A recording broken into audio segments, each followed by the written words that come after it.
उद्धव ठाकरेंची शिवसेना आणि भाजपमध्ये युती होणार का याच्या चर्चा पुन्हा एकदा सुरू झाल्यात। यामागचं कारण ठरलंय का लग्नात झालेली चंद्रकांत पाटील आणि उद्धव ठाकरे यांची भेट। या भेटीत नेमकं काय झालं पाहूया एक रिपोर्ट।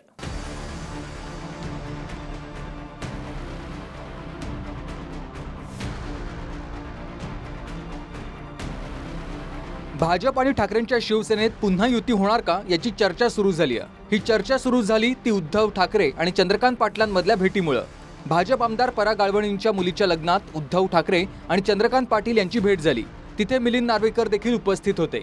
यावेळी चंद्रकांत पाटील आणि मिलिंद नार्वेकरांमध्ये एक मिश्किल संवाद झालाय। यावेळी मिलिंद नार्वेकर यांनी चंद्रकांत पाटील यांना युती कधी होते असा सवाल केला। यावर चंद्रकांत पाटलांनीही मिश्किल उत्तर दिलंय। मीही त्याच सुवर्ण क्षणाची वाट पाहतोय असं चंद्रकांत पाटील म्हणाले। दोघांचा हा संवाद असतानाच उद्धव ठाकरेही जवळच होते। ठाकरेंनी काय कुजबुजताय असं विचारलं। यावर चंद्रकांत पाटलांनी मीही त्याच सुवर्ण क्षणाची वाट पाहतोय असं म्हटलं। ही भेट लग्नातली असल्यामुळे गप्पा ही अनौपचारिक आणि मिश्किल स्वरूपाच्या होत्या असं भाजप नेत्यांनी म्हटलंय। मात्र संजय राऊतांनी चंद्रकांत पाटलांची स्तुती करत आम्ही वेट अँड वॉचच्या भूमिकेत असल्याचं सांगितलंय। फक्त भीती वाटते अलीकडे कोणाला मित्र म्हणताना की प्रेसवाले त्याचा काय अर्थ घेतील। काल आमदार आणि माझे परमित्र पराग गाळवणी यांच्या मुलीच्या लग्नाला गेलो। मी गेलो त्याला उद्धवजी शुभेच्छा देऊन खाली उतरत होते आणि मी शुभेच्छा द्यायला वर चढत होतो। समोरासमोर आलो, नमस्कार केला, पण त्या लग्न समारंभातही प्रेस उपस्थित होती आणि ते शूट केलं आणि जवळ बहुधा दुसरी बातमी येईपर्यंत ते आता ते चालवतील की आम्ही दोघे भेटलो, आता काय होणार। चंद्रकांत दादा पाटील यांच्याप्रमाणे त्या पक्षामध्ये अनेकांच्या या भावना आहेत ना, आम्ही अनेकदा चर्चाही करतो। नाही त्यांनी भावना मी कसं काय तुम्हाला आता सांगू, तुमच्या प्रश्नाला उत्तर आता माझ्याकडे नाही आहे। योग्य वेळी त्याचं उत्तर मिळेल हे तुम्हाला मी सांगतो। तुमच्यातले काही नेते असतील ना जे उघडपणे बोलत नाहीत मात्र बैठकांमध्ये बोलत असतील, त्यांना असं वाटतंय की नाही, आमच्या बैठकात याच्यावर चर्चा सध्या तरी नाही, पण आम्ही पुढल्या घडामोडी काय घडणार आहेत याची पूर्ण कल्पना आम्हाला असल्यामुळे आम्ही सध्या वेट अँड वॉचच्या भूमिकेत आहोत। लग्नामध्ये भेटणं हे स्वाभाविक आहे। मी जर असतो तिथे तर माझी देखील भेट झाली असती। लग्नात भेटल्यामुळे पक्ष जवळ येतात किंवा युती होते इतका भाबडा विचार हा किमान तुमच्यासारख्या ज्येष्ठ पत्रकारांच्या डोक्यात तरी येऊ नये। लोकसभा आणि विधानसभा निवडणुकीत उद्धव ठाकरे आणि भाजप नेत्यांनी एकमेकांवर सडकून टीका केली, पण फडणवीस मुख्यमंत्री झाल्यावर उद्धव ठाकरेंनी त्यांची विधान भवनात जात भेट घेतली। आदित्य ठाकरेही काही कामानिमित्त फडणवीसांना जाऊन भेटले, त्यामुळे ठाकरे भाजपमधलं वितुष्ट कमी झाल्याची चर्चा होती।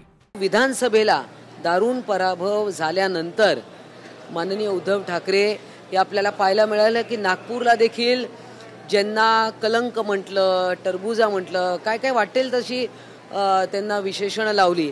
त्यानंतर पुष्पगुच्छ घेऊन जाणं आणि पुन्हा आदित्य ठाकरे वारंवार देवेंद्र फडणवीस यांना भेटणं, मला असं वाटतं हे त्यांच्या केडरला कुठेतरी ते इकडे तिकडे जाऊ नये, कार्यकर्ते अजूनही शिंदे साहेबांकडे येऊ नयेत किंवा भाजपमध्ये जाऊ नये, हे सगळं रोखण्यासाठी या सगळ्या युक्त्या आहेत की काय असा दाट संशय मला येतो। हे मार्मिक गोष्टी असतात आणि ते आजच भेटले असे नाही। हाऊसमध्ये तर ते स्वतः येऊन विधानसभेमध्ये पण ते भेटून गेलेत। त्यांची चर्चा त्यावेळीची काय तर काहींच्या मनामध्ये अशा भावना येतात, पण मनात भावना येणं आणि कृतीतून होणं हे मला वाटते हे वेगळी विसंगती आहे। आम्ही जी पक्ष म्हणून जी घेतलेली भूमिका आहे, तुम्ही परवाच्या दिवशी पण जर बघितलं असेल की मेळाव्यामध्ये पण सुस्पष्ट भूमिका, राजकीय भूमिका ही भारतीय जनता पार्टी आणि त्यांची असलेली ही जी महायुती आहे ह्यांच्या विरोधातली भूमिका, आणि त्या भूमिकेमध्ये तसभर कुठे इकडे तिकडे जाण्याचा विषय येत नाही। ठाकरे भाजपमधल्या युतीच्या चर्चांवर महाविकास आघाडीच्या नेत्यांनी सावध प्रतिक्रिया दिली आहे। उद्धवजी एकत्र आपल्या बरोबर असणं हा जो सुवर्ण क्षण आहे तर आम्ही भाग्यवान आहोत ना। गेले 5 वर्ष उद्धवजी आमच्याच बरोबर आहेत, भविष्यात उद्धवजी आमच्या बरोबर आहेत। मला वाटतं की आता लग्नाला एकमेकांनी चाकू पिस्तूल घेऊन गेलं पाहिजे आणि दिसला की दोघे आजूबाजूला बसले की पिस्तूल घेऊन बसले पाहिजेत, बोलताच कामा नये, असं काही भूमिका असेल तर मग तेही सूचना आम्हाला करावी लागेल की आम्हालाही आमच्यापासून सुरुवात करावी लागेल। लग्न सोहळे असतात किंवा मोठे कुठले उत्सव असतात, त्यामध्ये एकत्र आल्यानंतर एकमेकाशी संवाद होतो। ही काय वैचारिक लढाई आहे, वैयक्तिक लढाई त्याला मानू नये। सध्या महायुतीमध्ये भाजप आणि शिंदेंची शिवसेना आणि अजित पवारांची राष्ट्रवादी आहे। 200 पेक्षा जास्त आमदार असल्यानंच महायुती भक्कमही आहे। त्यामुळे युतीच्या चर्चा भाजप नेत्यांनी तुर्तास तरी फेटाळल्यात. Bureau report, TV9 Marathi.